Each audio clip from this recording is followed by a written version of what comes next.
Hello friend, কেমন আছো তোমরা? আশা করি ভালো আছো, আমিও ভালো আছি। চলো, রুহির জন্য একটা সারপ্রাইজ আছে। রুহির জন্য আমি কিছু জিনিস কিনেছি, কারণ কালকে আছে রবীন্দ্রনাথ জয়ন্তী। তার জন্য রুহির এই বোর্ডটা খুব পছন্দ হয়েছিল, পড়াশোনার জন্য নেওয়া হয়েছে। এবং ওর জন্য স্পেশাল একটা শাড়ি, যেটা পরে ও স্কুল কালকে যাবে। তো আমি এখানে এটা ভালোভাবে রেখে দেবো চাপা দিয়ে, যাতে রুহি না বুঝতে পারে। ওকে একটা সারপ্রাইজ দেবো। চলো ভাই, স্কুল থেকে চলো। চলো রুহি, তোমার জন্য একটা সারপ্রাইজ আছে।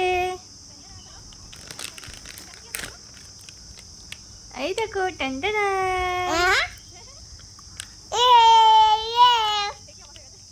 মজা হয়েছে তোমার? এই দেখো জুতো, এটা এটা তোমার শাড়ি। কি করে এলো?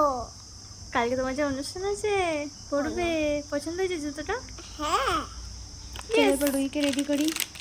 রুহি এবার শাড়ি পরে রেডি হবে। দেখে নাও রুহিকে কীরকম লাগছে। সো টানটানা,